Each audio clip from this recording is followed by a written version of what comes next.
రాజధానిని నాశనం చేశారన్న ఉద్దేశంతో first time Telugu Desam party Amaravati రాజధాని అనే ఉద్దేశంతో ఉద్యమం మొదలుపెట్టింది.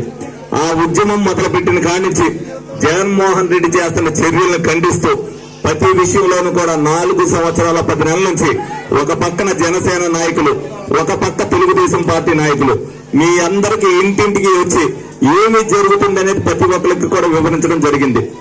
అలాగే మధ్యలో మున్సిపల్ కార్పొరేషన్ ఎలక్షన్లు వచ్చినప్పుడు అందరూ కూడా ఎలక్షన్లు జరుగుతున్నాయన్న ఉద్దేశంతో వాళ్ళు మీ అందరికీ కూడా ఇల్లు ఇస్తారని చెప్పి మాయ మాటలు చెప్పి మళ్ళీ మీ అందరికీతో కూడా ఓట్లు వేయించుకున్నారు. అప్పుడు జరిగిన ఎలక్షన్ అసలు ఎలక్షనే కాదు.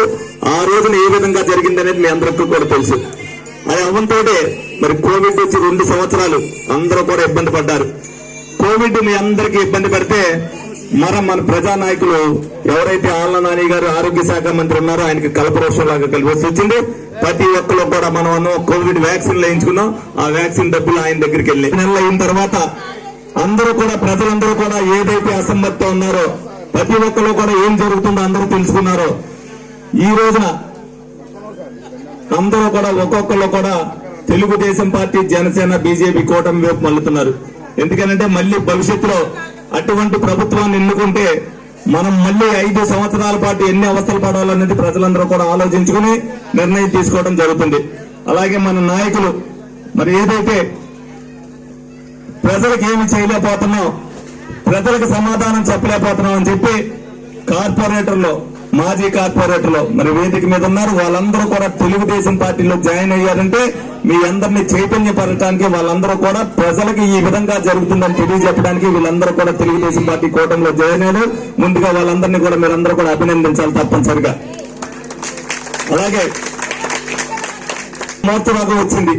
ఇవాళకి మంచినీళ్ళు తాగిన తర్వాత మూర్ఛరోగం వచ్చిందంటే ఇవాళ వరకు ఎందుకు వచ్చింది అనేది ఇవాళకైనా సమాధానం మీకు పూర్తిగా చెప్పారా? మీకు తెలిసి అసలు ఇవాళకి చెప్పరా? 4 సంవత్సరాలు అయింది. అందుకు కనుమరుగయ్యేటట్టుగా చేస్తున్నారు. కానీ 4 సంవత్సరాల నుంచి ఒక్క సమాధానం కూడా ఇవాళకి దీనివల్లే జరిగింది, మళ్ళీ ఈ వ్యాధి రాదు మనకి అనేది చెప్పడం లేదు. చాలా చోట్ల మంచినీళ్ళలో ఇవాళకి కూడా వాసనతో, కలుషితంతో ఈ తాగచ్చా లేదా అనే ఉద్దేశంతో ఉంటే ఏలూరు ప్రజానీకం మొత్తం నాకు తెలిసి 90% మంది మినరల్ వాటరే తాగుతున్నారు. వాటి వరకు కూడా మున్సిపాలిటీ ట్యాప్ వాటర్ తాగే వాళ్ళు 90% మందిలో ఎవరు కూడా లేరు. ఎందుకంటే మళ్ళీ భయం, రేపొద్దున మనకి ఏం వస్తుందో, మరి ఏమో వీళ్ళు ఏం చేస్తున్నారనే భయంతో ఇవాళకి ప్రతి ఒక్కరు కూడా మంచినీళ్ళు కూడా కొనుక్కుని తాగి మనం అందరం కూడా కొనుక్కుని తాగే స్థాయికి దిగదార్చారు ఈ ప్రజాప్రతినిధులు గారు. తప్పనిసరిగా తెలుగుదేశం పార్టీ, జనసేన, బీజేపీ కూటమి రాంతో మీ అందరికీ కూడా ఎవరు వెళ్ళి వాళ్ళకి అప్పచెప్పే పూచి తెలుగుదేశం పార్టీ తీసుకుంటారని సందర్భంగా తెలియజేయడం జరుగుతుంది. అలాగే చాలా మందికి రేపు పెన్షన్లు ఇవ్వాలి. పెన్షన్లు ఇవ్వాల్సి వస్తే ఎలక్షన్ వచ్చిందనే ఉద్దేశంతో మాయ మాటలతో ఏదైతే ఎలక్షన్ కమిషన్ వాలంటీర్ చేయొద్దు, వేరే గవర్నమెంట్ ఉద్యోగస్తులతో ఇప్పించమని చెబితే 2,000 కోట్ల రూపాయల్ని వాళ్ళ బినామీ కాంట్రాక్టర్లందరికీ కూడా ఎలక్షన్ లో నాకు ఇంత ఫండ్ ఇవ్వండి అని చెప్పి 2,000 కోట్ల రూపాయలు నిధులను ఆయన దారి మళ్లించుకుని మీకు రేపు పెన్షన్ ఇవ్వడానికి డబ్బులు లేకుండా చేసిన జగన్మోహన్ రెడ్డి గారికి రేపు రాబోయే ఎలక్షన్ లో మీరందరూ కూడా బుద్ధి చెప్పవలసిన అవసరం ఎంతైనా ఉంది. ఎందుకంటే ఇదంతా కూడా తెలుగుదేశం పార్టీ మీద నెపం నెప్పాలనే ఉద్దేశంతో మీకు 4 రోజులు 5 రోజులు డిలే చేయడానికి ఒక పన్నాగం పడినాడు. రేపొద్దున్న తెలుగుదేశం పార్టీ వస్తే మీకు ఈ విధంగా లేట్ అవుతుంది. మీకు తెలుగుదేశం, జనసేన కూటమి వచ్చిన తర్వాత తప్పనిసరిగా ఇప్పుడు ఏదైతే విధానం ఉందో ఆ 4,000 రూపాయలు కూడా మీకు ఇంటి దగ్గర చెప్పే పూచీని మేము తీసుకుంటాం. మీరు దాంట్లో ఏం సంకోచించదని సందర్భంగా మీ అందరికి కూడా తెలియజేయడం జరుగుతుంది. ప్రతి ఒక్కరు తెలుసుకోవాల్సిన అవసరం ఎంతైనా ఉంది. ఎందుకంటే వాళ్ళు 4 సంవత్సరాలు అయిన తర్వాత మీ దగ్గరికి నాయకులు గడప గడపకు రావడం జరిగింది. అంతకుముందు ఎవరు రాలా. మీరు ఏం జరుగుతుంది, కోవిడ్ లో ఏం ఇబ్బంది పడ్డారు, రేట్లన్నీ పెరిగి తింటున్నారా లేదా ఏంటనే చూడాల. 4 సంవత్సరాలు అయిన తర్వాత పార్టీ పతనావస్థకు చేరిపోయిన తర్వాత మీ అందరి దగ్గరికి వచ్చి రేపు భవిష్యత్తులో మళ్ళీ మేము రావాలంటే చేయాలనే ఉద్దేశంతో రోడ్లకి శంకుస్థాపన చేయటం, కొబ్బరికాయలు కొడటం, శిలాఫలకాలు తీసుకోవటం, మీ అందరినీ కూడా ఏదో రకంగా రోడ్డు మీదకి రప్పించి ఫోటోలు పెట్టుకోవడానికి చూపించారు తప్పితే ఏ ఒక్కరికి కూడా ఒక ఫోన్ నెంబర్ ఇచ్చారు. ఆ ఫోన్ నెంబర్ పెట్టి ఎవరు సమాధానం చెప్పలా. గంటలో ఇస్తారు తెల్ల రేషన్ కార్డు అన్నారు. ఒక్కడికైనా తెల్ల రేషన్ కార్డు ఈ 5 సంవత్సరాల్లో ఒక్కరికి వచ్చిందమ్మా కొత్తగా రేషన్ కార్డు? ఎవరికైనా ఒక్కరికి చెప్పండి వచ్చిన వాళ్ళు, కొత్త రేషన్ కార్డు వచ్చిన వాళ్ళు ఎవరు? లేకపోతే ఇల్లు ఉన్నదని చెప్పి, లేకపోతే పొలం ఉందని చెప్పి కట్ చేసి పడేశారు.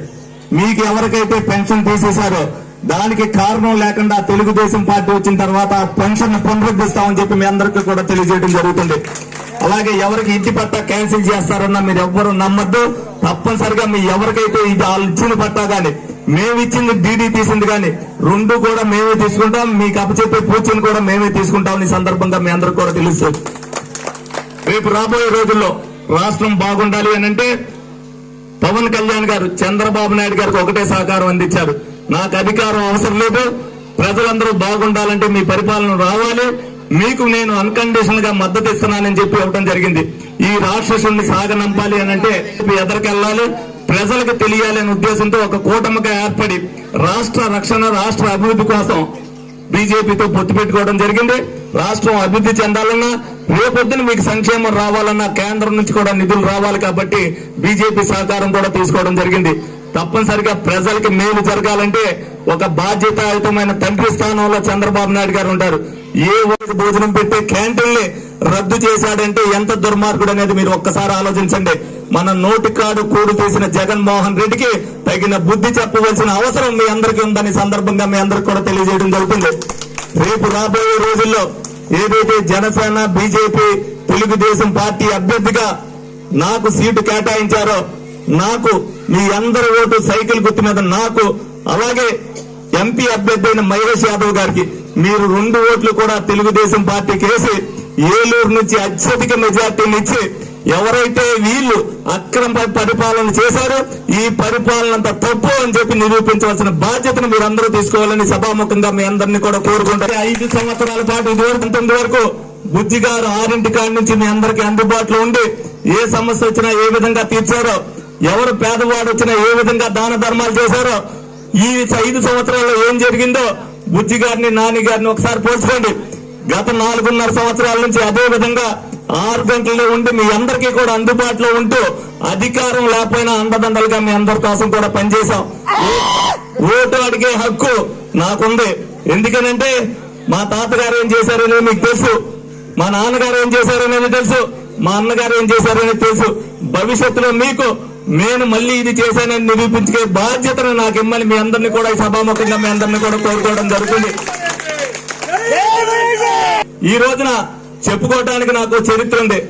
4 సార్లు చేసిన ఎమ్మెల్యే ఏలూరుకి నేను ఇది చేశానని ఒక్కటి చెప్పమని చెప్పండి. చేసిన 100 అన్యాయాల గురించి నేను చెప్తా. ఒక కుటుంబం బాగుపడిందని చెప్పమనండి, ఒక్కడు లేడు. నాతో పాటు మా అన్నగారితో పాటు నేను వ్యాపారాలు చేస్తున్నా. నేను ఒక 50 కుటుంబాలు నిలబెట్టా. మా అన్నగారు కొన్ని వేల కుటుంబాలు నిలబెడతాం జరిగింది. ఎందుకంటే లక్షల మంది ఉన్నప్పుడు 10,000 కుటుంబేషన్లే బుజ్జి గారు పంచిపెట్టింది.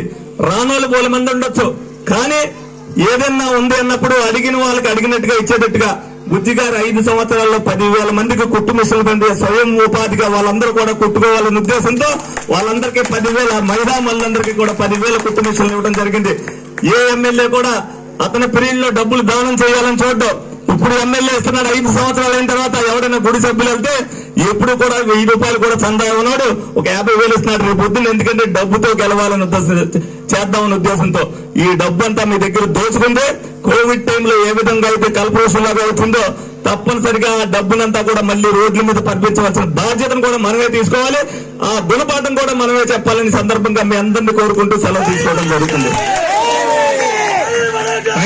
ఆదరణ పథకం కింద మిషన్లు కానీ వాషింగ్ మిషన్లు కానీ ప్రతి ఒక్కటి కూడా అందరికీ ఏదైతే చేయూత ఇవ్వాలనే ఉద్దేశంతో ఆ రోజున ప్రతి ఒక్కరు కూడా వాళ్ళ కాళ్ళ మీద వాళ్ళు నిలబడాలని అనేక లోన్లు ఇవ్వడం జరిగింది. వాటిని పేర్లు మార్చి ఈ రోజున వాళ్ళు ఏదో సంక్షేమం ఇస్తుంటే దాని దగ్గర నుంచి మనకు 10 రెట్లు మన దగ్గర వసూలు చేస్తున్నాడని మీరందరూ గమనించారు. ఈ రోజున చంద్రబాబు నాయుడు గారు మీకు మళ్ళీ మహిళలందరికీ కూడా తెలుగుదేశం పార్టీ ఎప్పుడూ అండదండగానే ఉంది. మిమ్మల్ని ప్రభుత్వం మోసం చేస్తుందనే ఉద్దేశంతోనే మీ అందరికీ కూడా అమ్మఒడి అని, అలాగే తల్లికి వందనం అని చెప్పి, అలాగే దీపం పథకాన్ని ఏదైతే ప్రవేశపెట్టారో, అలాగే ఉచిత బస్సు ప్రయాణం, మీ అందరికీ కూడా ఈ పథకాలు తెలుగుదేశం పార్టీ అయ్యంలో వస్తాయి. మీకు ఇదివరకు ఏదైతే సంక్షేమం రూపంలో చంద్రబాబు నాయుడు గారు ఖర్చు పెట్టారో అదే డబ్బుతో ఈ సంక్షేమం అంతా మీ అందరికీ కూడా సరిపోద్దని మీ అందరికీ తెలియజెప్పడం జరుగుతుంది. జగన్మోహన్ రెడ్డి వచ్చి కొత్తగా చేసింది ఏం లేదు, అప్పు చేయటం ఇవ్వడం తప్పితే అంతకు మించి ఏమి లేదు. దానివల్ల మీరు ఎవరో కూడా సంతోషంగా ఎవరో ఒక్కరికో కూడా లేదు. ప్రతి ఒక్కరు కూడా ప్రతి కుటుంబం కూడా ఏదో ఒక ఇబ్బంది పడతానే ఉంది.